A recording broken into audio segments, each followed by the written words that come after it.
والله ما صدفة يظهر لك أو يظهر لك الفيديو، هي رسالة واستبشر خير.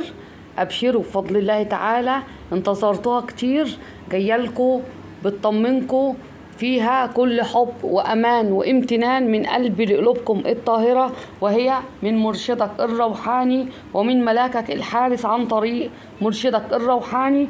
ومش صدفة يظهر لك أو يظهر لك الفيديو، هي رسالة من الله عز وجل على يد العبدة الفقيرة إلى الله. جايلكوا رسائل قوية جدا جدا جدا من ملاككم الحارس بفضل الله تعالى، فيها الأمور اللي انت فيها حاليا، وأسئلة جايالي كتيرة جدا جدا جدا عن نفس الموضوع. وهنا بنمس نقطة ونلمس نقطة قوية جدا جدا جدا للروحانيين الربانيين الحقيقيين. انت يا زهري يا عامل نور يا بذور النجوم يا روحاني يا رباني يا حقيقي، يلي مكلف برسالة في الأرض وليك قدرات أعلى بكتير بكتير من الأشخاص العادية. حتى الناس اللي دخلت الفيديو وهي وليس بزهرية ولا عامل نور ولا بذور نجوم ولا روحانيين، انتوا روحانياتكم بتحبكم، انتوا وقع عليكم ظلم قوي جدا وأجدادكم بيحبوكم، ولكم بعض الإخوات والإخوة وأولاد العم في ظلم حاصل ما بين أصدقاء، ما بين عمل، ما بين ده ما بين ده. وحقيقي الناس اللي راحت تقابل رب كريم وفي العالم الآخر، سبحان الله، الناس دي بتلمس القلوب الطاهرة، الروح الشفافة، بتعلم جيدا من الذين يستحقون الدعم. فقوة الروحانيات من قوة الشفافية، من قوة التواصل مع الروح للروح. فأبشروا بفضل الله تعالى الناس اللي معايا في العائلة الروحانية من زمان، حياكم الله جميعا. الناس الجديدة معكم صابرين والطاقات الإيجابية. لو وصلت معايا لغاية دلوقتي في الفيديو هنضغط لايك سبسكرايب، هتفعلوا الجرس ليصلك مني كل جديد. الناس المعتادة على القناة أحييكم، اللي بتدعم القناة ماديا عن ميزة التشكرات، السوبر شات، الانتساب عضوية القناة، الناس اللي بتدعم القناة عن طريق محفظة فودافون كاش، الله يمدكم بالمدد والعون، وكل الموجودين اللهم آمين يا رب العالمين. الله ينصركم على مين يعاديكم ويثبت الأرض تحت أقدامكم، رددوا آمين يا أحبابي في الله. كل اللي برجوه منكم دي سبحة أبي، لا تنسوا الدعاء لأبي، والكل غالي فقد. الرسائل النهاردة مش رسائل سهلة، ممكن تكون سهلة على أشخاص عادية، إنما كروحانيين وناس في مجاهدة وجهد وعمل وإرادة قوية. ولدرجة نزلت لكم في الفيديو الخاص بالصلاة على حضرة رسول الله، وكان موعد المولد النبوي صلى الله عليه وسلم، صلوا عليه، من هم فصيلة الزهريين اللي فصيلة دمهم وشرحت عنهم وعن الكثير بفضل الله تعالى. ولما أذكر روحاني رباني حقيقي بذكر الروحانيين اللي نورهم من عند الله، روحانياتهم متواصلة بالله عز وجل، يعني نورانيات حقيقية، يعني ليل نهار نورانياتهم موجودة. النورانيات دي لا بتسرق ولا بتجسس ولا بضلمة ولا أدخل لا، الحاجات التانية دي اسمها تحضيرات، ده اللي احنا بنمنع الناس عنه، أوراد معينة وادخل في ضلمة وحاجة تتحرك، لا. الزهريين اللي بتكلم عنهم دول عندهم يقين عالي بالله عز وجل، عندهم روحانيات موروثة من أجداد الأجداد، وبينتسبوا لحضرة رسول الله ومن الأشراف والكثير والكثير، صلوا عليه وسلموا تسليما كثيرا.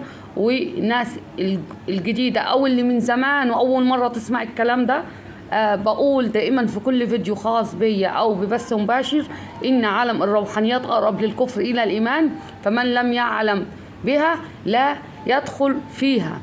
طب أنا عايزة أبقى حد كويس، معايا ناس كويسة يكتب لي حسنات كتير، اتبعي ما نتحدث عنه، وهو الصدقات، الالتزام في الصلاة، الاستغفار، الحقوق الربانية الحقيقية.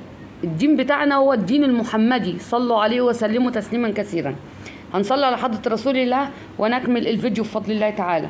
بسم الله الرحمن الرحيم. اللهم صل وسلم على سيدنا ومولانا محمد، شجرة الأصل النورانية ولمعة القبضة الرحمانية وأفضل الخليقة الإنسانية وأشرف الصور الجسمانية ومعادن الأسرار الربانية وخزائن العلوم الاصطفائية، صاحب القبضة الأصلية والبهجة السنية والرتبة العليا، من اندرجت النبيون تحت لواء فهم منه وإليه، وصل وسلم وبارك عليه وعلى آله وأصحابه عدد ما خلقت ورزقت وأمت وأحييت إلى يوم تبعث من أفنيت، وسلم تسليما كثيرا، والحمد لله رب العالمين. أبشروا بفضل الله تعالى أخواتي وأحبابي في الله أهل الدعوة، وهذا من فضل الله علينا، لأن كل النعم اللي احنا فيها دي من فضل ربنا علينا. طاقات الشفاء اللي موجودة، الناس اللي بيوتها اتحسنت من ساعة ما الحمد لله دخلت القناة ومستمرة فيها، ومستمرة بالقائمين والمتابعين فيها ودعمهم بفضل الله تعالى، واللي ربنا مسخرهم لعباد الله الصالحين، وهم فئات نورانية لهم قدرة عالية عالية عالية عالية جدا عن الآخرين. فإحدى المتابعين كانت بتعاني من حاجات كتير جدا وداخلة تعبانة، وقلت لها انت اللي فيكي ده لا سحر ولا امال ايه؟ قالت لها ده نتيجة حزن بقاله 4 سنين وكذا. المهم شخصت الحالة بتاعتها الحمد لله، وهذا من فضل ربي وربنا جعلني سبب فيه.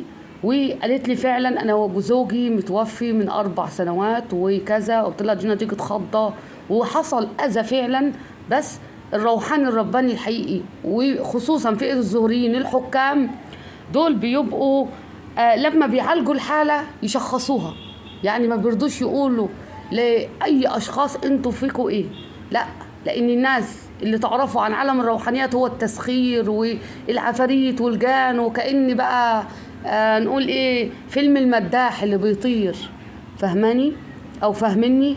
فده عالم داخل فيه خرافات رهيبة جدا.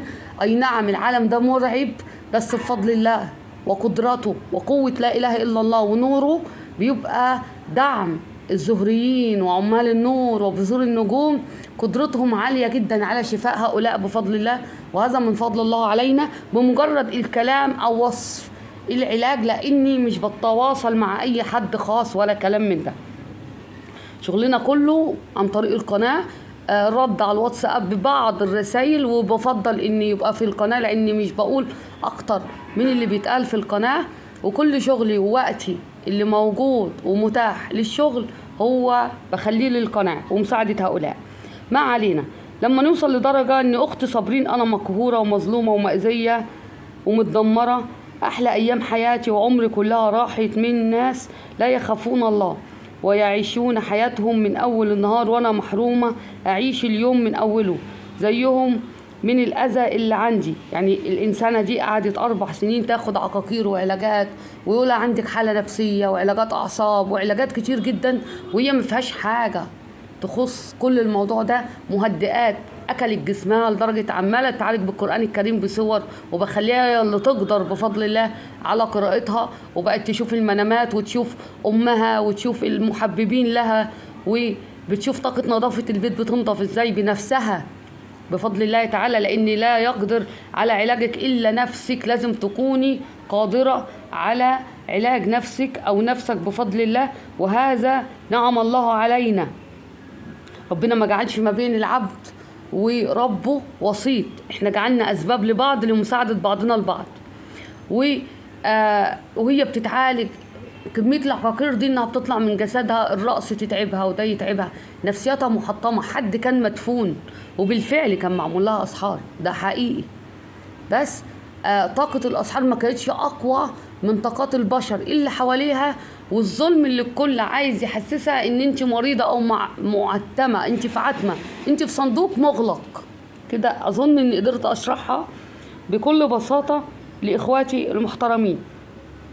وانا محرومة اعيش اليوم من اوله زيهم زي الاذى اللي عندي، غير اكيد اجتمعوا في حبس زوج ابنتي ادعي لي إن ينصرنا الله نصرا عظيما يتعجب منه أهل السماوات وأهل الأرض، وأكيد أنت حاسة بالظلم اللي أنا فيه الذي لا يعلمه إلا الله. بشريني نصرا قريبا يسر قلبي. أولا يا حبيبة قلبي، دايما دايما المظلوم ربنا بيجيب حقه من الظالم، وسبحان الله الله أقسم بهذا. ولما نزلت فيديو تحدثت فيه عن أسماء الله الحسنى، ويوجد فيهم اسمين مش موجودين في أسماء الله الحسنى، الناس تعجبت وقالت إيه هم؟ قلت لهم الظالم والمظلوم لم يذكروا في أسماء الله الحسنى لأن ربنا قسم إن هيجيب حقهم ولو بعد حين. فالظلم ظلمات يوم القيامة. ربنا لما ياخد حق المظلوم، وخصوصا أسحار ودخلنا بأذى نفسي لا يعلم به إلا الله، فأنتي أبشري طاقة حصاد شفاء. وأظن أنتي لمسة المواضيع دي كلها بنفسك، وهذا من فضل الله علينا. اللهم صل وسلم وبارك على سيدنا محمد. إن شاء الله إن شاء الله زوج ابنتك هيبقى في تحرير، وهتكتشفي الأعداء ومش هتتخيلي إن هم أقرب المقربين لك، أنت مش هتتخيليها. بس ما بحبش كحد روحاني أقول إنك ظالم ومظلوم. ظالم ومظلوم اللي بيقدر يحكم عليها ربنا وحده، لا إله غيره. طب إحنا كبشر بيبقى الظلم اللي واقع في البشر أنت سببه، بمعنى إن مفيش فعل بدون رد فعل. أنا طيبة بزيادة فوقع عليا ظلم كبير. أنا ما كنتش أعلم أو أعرف مدى مكر وجحد وخبث وطمع من حولي، فأعطيت السماحة بزيادة، فكل فعل لي رد فعل. فإن إحنا نفوق للظلم ده مش حاجة وحشة، ما هو ربنا حطك في الظلم ده عشان خلاص كفاية بقى، ما تناميش أكتر من كده في اللي انت فيه، فوقي. فلا يموت ظالم، اعلمي ذلك، لا يموت ظالم من الدنيا حتى ينتقم منه الله. وحديث سيدنا معاوية يقول إني أستحي أن أظلم عبدا ليس له ناصرا إلا الله. فالرسائل دي تجعل قلبك مطمئن. ويقول الله عز وجل الله يحكم بينكم فيما كنتم فيه تختلفون، والإنسان له 3 حقوق: بدنية، مالية، نفسية. فالحقوق البدنية بنشعر بالظلم في الدنيا لما بتتاخد مننا أو تصلب مننا، وهنا بيبقى لا إما بإرادتك، لا إما من أقرب المقربين، لا إما بتبقى ثقة عمياء، وهنا بنوصل لدرجة إن المال السايب يعلم السرقة. تاني حاجة حقوق نفسية، هنا بتبقي لسه في عالم طفولي بريء شفاف، شايفة الدنيا كلها زي الفراشة اللي بتطير، ضحك وهزار، وزي تواجد الأم والأب في الحياة، وانت بتلعب في سن طفولي فمدلل. شايف الدنيا كلها بتضحك، مش شايف من الدنيا إلا أشجار جميلة، ووقت خريف يتساقط الشجر، وشايف العصافير، الطبيعة، الحمام، اختلاف الجو، أصوات عالية وأصوات طيبة، شايف ذكر الله، وشايف ناس تانية تسب في جهة أخرى، شايف النور والظلام بمعنى أصح. فلما نكون بالبراءة دي ونلاقي ناس أعلى منك سنا، فكريا، وعي، ثقافة، أو طمع داخلها، فكل اللي بتقدر تعمله إنها تظلم النفس. وهنا ربنا ذكر النفس كتير، واللي نعلمه عن النفس إن النفس أمارة بالسوء. فلما أجي نفس تتظلم، أول ناس بيظلمونا فيها اللي ما كنتوش تتخيلوهم إن يقع منهم الظلم، من أصدقاء زيادة. فكل ما تدي الأمان لأشخاص أو للبشر أو لتواجد غير تواجد الأم والأب، والأكثر منهم إدراك، لأن ساعات بيبقى الأم والأب الأم لا تفقه شيء والأب عنده وعي عالي جدا وحاكم وشامل الأسرة ولممها، وفرق كبير جدا، ولو جراله حاجة بتلاقوا الأسرة كلها تشتتت سبحان الله. والعكس ساعات بتبقى في أم عندها حكمة، عندها شبع، ما عندهاش طمع في المال، عندها أقول إيه، إحياء ما لا يمكن إحياؤه، وهو ذكرى ووصايا من هم كانوا أكبر ومن الرشد والعلم والتفتح، وبتحافظ دايما على لم الشمل، على الاحترام الكبير، على عدم الطمع فيما لا يخصنا، على الكثير والكثير والكثير.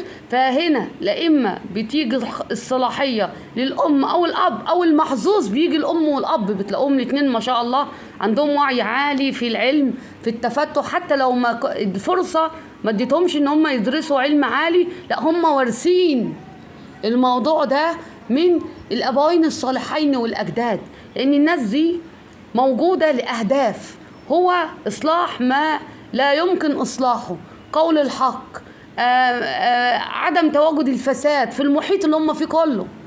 يعني أي حاجة تعوق الثقة هم بيقفوا فيه. فاللي بيحصل من الظلم لازم نعترف إن كل حاجة قصادها حاجة.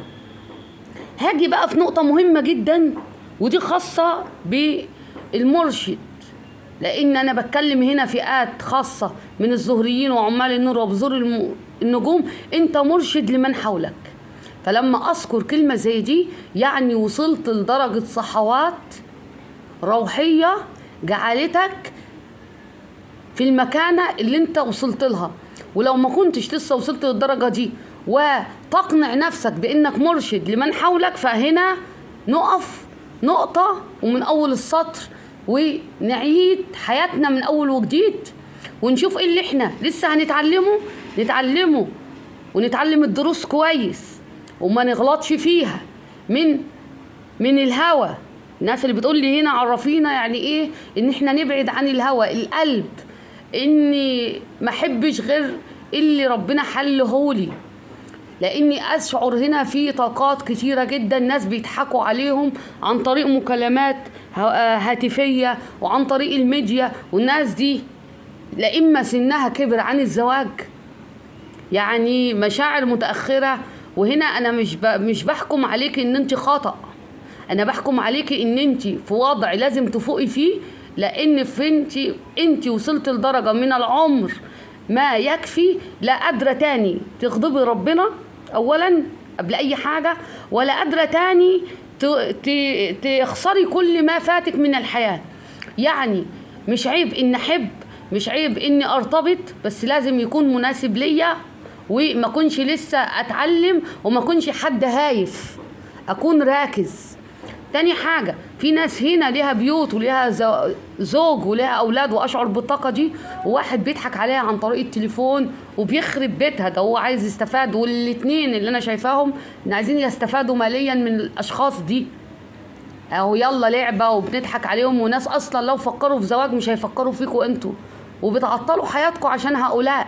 والله هتخسروا الكتير والكتير، بس الأكتر من الخسارة هو اللي يهمني أكتر من خسارة إنك نفسك وعمرك، لأن العمر برضه ما بيتعوضش، هو وقفتك قدام ربنا. والعكس، في رجل بيبقى بالطريقة دي، طب أنا أتحكم إزاي على شهواتي أو على طاقة القلب أو لأن الروحانيين كل ما الروحانيات تعلى القلب بيبقى متفتح. فما كانش يعلم، وارجع تاني للرسالة اللي فاتتك، تعي إنك مرشد لمن حولك عن حق، ومدرك بالوضع اللي انت فيه، وانك تحتيك ناس كتير جدا بتنصحهم وبيمشوا على نصيحتك، يبقى انت على وعي عالي جدا في التحكم في القلب وكذا وكذا. نقطة من اول السطر، واصلح ما يمكن اصلاحه.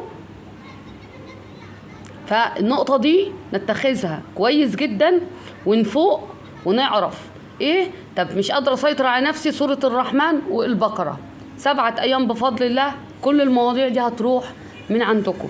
هاجي تاني، ايه الوضع اللي انت فيه حاليا؟ انت في وضع قوة. ناس اللي هنا في مشاجرات، اظن اني كروحانية او مرشدة لمن حولي بدعو الناس بالسماحة، بدعو الناس بصلة الارحام، بدعو الناس بحاجات كتيرة جدا اللي وصى بيها الدين بتاعنا. بس من اقوى الوصايا اللي بوصي الجميع بيها ان حقك ما تسيبهوش. والحق هنا مش مال بس، الحق هنا وصايا اتوصت ليكوا. الحق هنا حد أمنك أمانة على حاجة. الحق هنا لو أصلك بصوا لما باجي أقول ادعوا لأبي رحمه الله والكل غالي فقد، وبذكرك بالمتوفي، لأن الدعوة المتوفي بتاخد لحظات، إنما عنده هو بينتظرها من الأحبة. ده مش بينتظر الدعوة بس، الوصايا اللي وصاك بيها. اوعى تفتكر بعد السنين لوصايا هؤلاء وبعضهم ان هم في عالم الحق وانت في عالم تاني، خلاص بقى مش هتشوفوا بعض، او نسيت، او انت بقى انت لو عايش مكاني ما كنت زمانك عملت وسويت. ولما اقف قصادها هقول كده، لا، هتلعب على مين يا مسكين؟ هتتحاسب. من اول علامات الاسلام هو الامانه. الأمانة هنا الكلمة، الوصية، كل حاجة فيها أمانة. يبقى الحق هنا نعرف صلة رحم معناها إيه، والحق هنا إن كل حاجة اتأمنت عليها لقيت من حولك خذلوك، انت ترجع الحقوق لوقتها الصح. فاللي ماشي على الطريق ده واخد الرسالة دي ليه، كمل مدام على حق، كمل. لو وصلت انت هتدخل قضايا ومحاكم وقضاء وحبس لأقرب المقربين، كمل الرسالة بتاعتك. انت مدعوم من الله عز وجل، من ملاكك الحارس، ومدعوم من فقدتهم. الناس اللي حقهم في الدنيا هيتهدر، لا، انت بتعمل اللي هم ما قدروش يعملوه في حياتهم. هم افتكروا ان الدنيا لسه فيها خير زي ما كانوا هم موجودين. الناس دي كانت موجودة، كان في خير على الأرض، وما ادوش قلة الثقة لغيرهم. إنما الزمن اتشقلب حاله، يبقى أنت لازم تعدل المايل. أنت بصفتك إنك زهري عامل نور بزور نجوم روحاني، رغم صغر سنك، رغم كبر سنك، ومش هتقدر على تقف على المشاكل، لا، هتلاقي عندك قوة خارقة، مدعوم من الله عز وجل ومن ملاكك الحارس ومن الملائكة المقربين. الرسالة دي نسمعها جيدا يا حبايب قلبي. فصلة الرحم حاجة، وعدم التداخل لان احنا نجرح بعض بكلمات وشتايم ومهازل. لازم بقى ادام بقول انت روحاني رباني حقيقي، يبقى نسترقى. يعني ايه نسترقى؟ يعني نعلي من الروح بتاعتنا. الروح بتاعتك عالية لما بتكون الاخلاق عالية، لان ديننا دين اخلاقيات. لما الروح تعلى هتتواصل لربها بكل شفافية، بقى عندك وضوح للرؤية. يعني ايه برضه؟ انا مش فاهمه، انا في شجار وخناق، لا، انت الغريب ممكن اقول في كذا حاجه تقدر تستخدمها، انما اللي منك ولحمك لازم يبقى في صله رحم، بس حقك خده قانونا.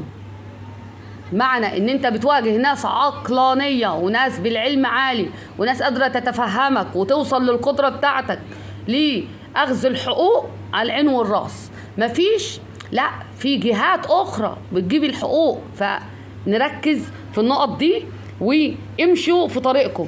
هتستغنوا الفترة اللي جاية دي كلها عن من لا ينفعكم. اللي خذلكم في الحياة هتستغنوا عنهم، اللي شفتوا الوشوش بتاعته الحقيقية هتستغنوا عنهم، اللي طمع في حقكم هتستغنوا عنه، اللي كذا هتستغنوا. هيحصل فيه صلح واعي بذلك، بس هتبقوا في الحدود. خلاص اتعلمتوا. ايه تاني؟ هيبقى عندكم قوة روحانية عالية جدا مدعومة من الأجداد. هركز تاني، الرسالة دي جات لكم للمرة التانية، يعني تأكيد. انت لا تسمح لحد انه يجرحك ولا تجرح حد. هتنظف ذهنك او هتنظفي ذهنك نهائي. هتستخدمي الحل لكل ما هو جميل، هتحط كل حاجة كده جميلة في مكانها. هتتأملوا في ناس رايحة على طريق سفر بحر، ده انتوا في فترة تأمل، فترة صفاء للذهن، فترة اقول ايه، صحوة عالية جدا، فترة مدعومة عالية جدا. انتوا في حياة غير الحياة اللي فاتت نهائي. شوفوا بقى الظلم، انتوا مش هتتظلموا، انتوا في حصاد. اسحار، انتوا في شفاء وحصاد. هتاخدوا حقكم من كل حد، لان في ناس هنا بيتجدد له اسحار وسكتوا سنين بسبب اسحار اتعملت ليهم، واشعر بالطاقه دي جيدا، والله اعلى واعلم. جاي لك تحذير من ايه؟ الناس اللي تاني، ده تحذير للمرة التانية، الناس اللي عندها علاقات تبع السوشيال ميديا وعلاقات تبع الانترنت بيضحكوا عليكم، ولازم نبقى مدركين وفاهمين ايه اللي بيحصل، وسيبنا بقى من عالم الزينة والضحك على العقول والخرافات ونسمع كل حاجة نصدقها. لا، الحلال بين والحرام بين، النور معروف ايه والضلمة ايه معروفة. أنا هقفل باب عليا وعايزة ضلمة وعايزة شمعة وأقعد أمسك آيات معينة أقتصها من القرآن الكريم عشان يظهر لي روحانيات. أنت منتظر إيه؟ منتظر إيه؟ أنت عايز إيه اللي يظهر لك عشان يبقى عندك يقين؟ فهيظهر لك الشيطان الرجيم والعياذ بالله، أو الجان، أيا كان مسمياته، اللي خرجوا من رحمة ربنا. هيظهروا لك عشان لما تيجي تصرفهم تروح أنت ساجد لهم، تبقى انت اللي مسخر ليهم وخرجت من جنة ربنا ورحمته. طب هو في روحانيات تانية غير اللي بتحكيها دي؟ ايوه، الروحانيات اللي احنا منها بفضل الله تعالى، وهذا من فضل ربي، اللي هو النور، نور الله، انك يبقى عندك يقين قوي بربنا وتبص للسماء وتدعيه، تعمل الخير، تتصدق، تستغفر، يبقى معاك ملائكة حارسة انت مستشعر بيها في كل وقت معاك، بتظهر قوتك في الازمات. وقلنا قوة انت الزهري والمحاربين هم عارفين روحهم، مش محتاجين حد يشخصهم. انا بوصف هؤلاء، سيبنا بقى من الضحك على الدقون والحاجات اللي بقعد اسمعها، اللي كل ما بيطلع مني من تصرفات عندما اسمع هؤلاء الابتسامة بصراحة، واقول الله يسامحكم ويسامح شيطانكم ويهدي شيطانكم اللي هو اقوى منكم. فده اللي بعمله. فجذب المال، حتى لو انتوا بتسعوا لجذب المال، يبقى في المحدود، وبلاش ندخل في حرمانية عشان بجد حرام. كل ده هنتسائل عنه وانتوا هتتسألوا عنه. اللي عنده طاقات شفاء بيقدر يشفي من عند الله، لان كل حاجة من اللي احنا فيها دي من عند الله، شفاء من عند الله، وهذا من فضل ربي مش بفضل اي حد تاني. وبيبقى مش مقابل مادة خالص ولا مال نهائي، عشان بسمع ان السؤال ب3000 والناس بتيجي تجري، واللي يقول لها هحضر لك مش عارفة ايه ب10,000 مبدئيا، حاجات كده خرافات. انتوا ساعدتوا هؤلاء في ده. فهرجع تاني لبداية الفيديو، ان عالم الروحانيات اقرب للكفر من الايمان. ثانيا، ان مفيش ظالم ومظلوم، الظالم والمظلوم اللي بيحدد فيه هو الحاكم الوحيد، وهو العدل، وهو الله الذي لا إله إلا هو. يبقى ربنا اللي هيحكم بين عباده، وهو ذكر هذا في كتابه الكريم. أما كفي الدنيا أنت بتتعلم شيء قصاد شيء، فاتظلمت ليه وبقيت مظلوم ليه، فنعدل كل حاجة لنصابها الصحيح، ونكمل الحياة بعلو أعلى، بقوة أعلى. أنت معاك الحق، معاك القوة، استمر فيها. في ناس اللي هتعرف من الروحانيين يعني ايه توائم وتوأم روح وتوأم كل ده. في ناس انفصلت عن التوائم بتاعتها، وفي بتقول انا في مرحلة ايه، قلت لها انت في مرحلة توأم جديد، وعندها فضول طب التوأم ايه. التوائم علاقات قدرية، وهدفها الاول والاخير ان انت بتتركي علاقة سامة هتفسد ما لا يمكن افساده. وهنا الروحانيات نفسها اللي بتتدخل، لان انتم محصنين من عند الله ومعاكم روحانيات وانتم مسيرين. هرجع تاني، انت تفتكر يا بشر يا ضعيف يا اللي حاسس بظلم انك مظلوم وانك لا، ده ربنا بيحطك في حاجات عشان يطلع منك احلى ما فيك، ويقول لك يا هو ده الطريق اللي انت اتخلقت عليه وامشي. انت مسنود على بشر، لا، انت تقدر تسند على نفسك بعد ما تلتجئ لنوري وتتجئ لطريقي. فما فيش حاجة ربنا بيجيبها لنا في طريقنا وحشة. اللي انت بتفكره وحش او ربنا حرمك منه قاعد سنين تدعي، ده انت هتحمد ربنا ان ربنا شالها من طريقك، لان كان شر عنك. حصل فراق بينك وبين شخص، بينك وبين احبه، بينك وبين اولاد. تخيلوا الضنا بيبقى جاي لكم منهم شر كبير جدا، وفتره الفراق دي هو بعد لفتره زمنيه محدوده، وده بفضل ملاك الحارس والملائكه المقربين لاستشفاء كل منكم وبعضكم البعض، واظهار الحق ورجوع بقوه وعوض بقى من الله عز وجل. يا بخت اللي ربنا بيطبطب عليه. فانتظروا رجوع الحق من الله عز وجل، هتسمعوا بشرى ما تخيلتوش انها تيجي، في سفر، في تيسير اموال. كفايه كده الفيديو 30 دقيقه. شكرا، احبكم في الله عشان اقدر على تحمله باذن الله. وكل اللي بيدعي لابي رحمه الله لا تنسوا من الدعاء، اللايكات على الفيديو، الاشتراك ليصلك مني كل جديد. شكرا لكل الداعمين عن قناه ميزه انتساب، تشكرات، عضويه القناه، السوبر شات اللي بيدعموها ماديا لكي تستمر وابقى متواجده اكتر وقت ممكن عن طريق الشحن وكده بيتصرف على القناه بفضل الله، وهذا من فضل الله، واحنا بنطلب من الله وربنا بيسخر هؤلاء. والحمد لله عمري ما يقينا بالله والحمد لله عمر ربنا ما خذلنا. والسلام عليكم ورحمه الله تعالى وبركاته.